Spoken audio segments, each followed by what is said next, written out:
Les coupables de ces violences ne veulent pas de changement, ne veulent aucune amélioration, ils veulent le chaos.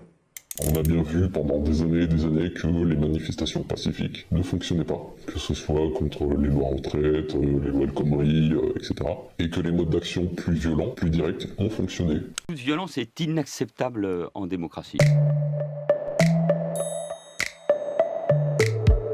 Cette idée-là, elle est en grande partie contredite par les études en sciences sociales qui montrent que la non-violence est, par exemple, dans le contexte de régime autoritaire, 2 fois plus efficace que la violence.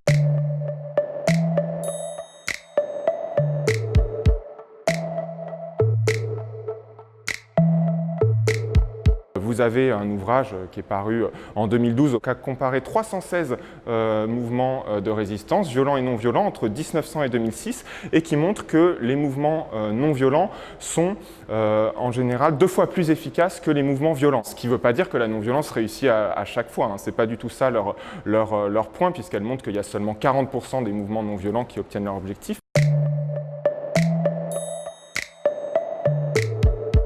Il y a 2 raisons. La non-violence permet de faire masse. Quand vous êtes un mouvement non-violent, vous pouvez réunir de larges pans de la population, notamment des personnes qu'on pourrait dire vulnérables, des personnes âgées, des jeunes, des personnes handicapées, des personnes précaires économiquement qui ne peuvent pas participer à un mouvement violent parce que la violence, ça a des coûts personnels, psychologiques, physiques beaucoup plus élevés. Et donc les mouvements violents souvent réunissent moins de monde que les mouvements non violents. Or, le nombre fait la force. C'est que la non-violence, ça crée des divisions chez l'adversaire. Par exemple, un grand mouvement qui revendique de baisser l'âge de la retraite, vous allez avoir dans le gouvernement des divisions, et ces divisions chez l'adversaire, finalement, c'est ce qui fait votre force. Contrairement à la violence qui, elle, polarise et qui va souder votre adversaire, et ça, c'est un point aussi qui a été assez souvent remarqué dans l'histoire, c'est que les moyens violents vont détourner l'attention de la cause que vous poursuivez pour focaliser les débats sur le fait que vous avez recours à la violence.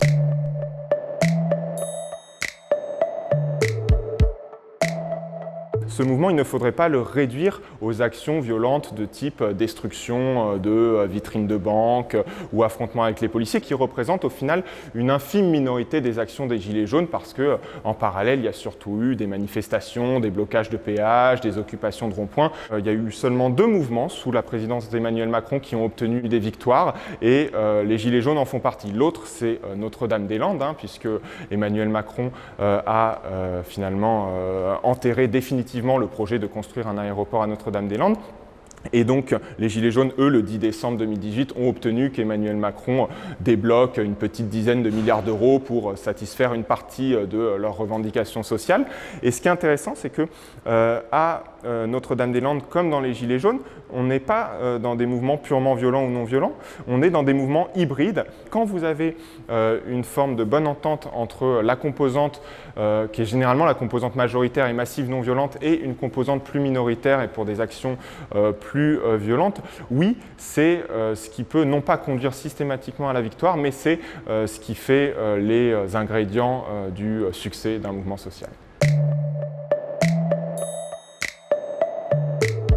Il y a quelques années de ça, vous avez un de mes collègues historiens, Jacques Semelin, qui a écrit « Sans armes face à Hitler » et qui montre qu'il y a eu des résistances non violentes face au nazisme et celles-ci ont réussi, en tout cas au moins partiellement. Il mentionne le cas du Danemark qui, à partir d'octobre 1943, est occupé par le Troisième Reich et en moins d'une semaine, vous allez avoir de la part de la population danoise une action de masse qui va être organisée qui va consister à exfiltrer les juifs danois vers la Suède voisine. La Suède, à l'époque, n'est pas occupée et c'est comme ça que 99% des juifs danois vont être sauvés du génocide, preuve que la non-violence peut aussi parfois être efficace face au totalitarisme.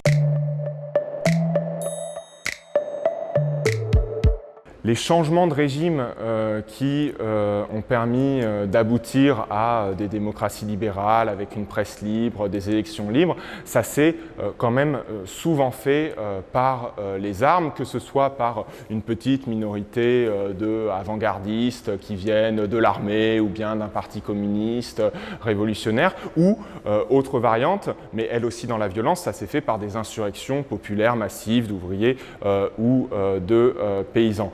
Aujourd'hui, ce type de soulèvement, on en voit beaucoup moins pour une raison qui est assez simple, c'est que parmi les pays qui sont membres de l'ONU, une grande majorité sont désormais des démocraties libérales. Il n'y a jamais eu autant de démocraties libérales sur la surface de la planète, et donc, de manière assez logique, ce type de soulèvement a perdu de son utilité.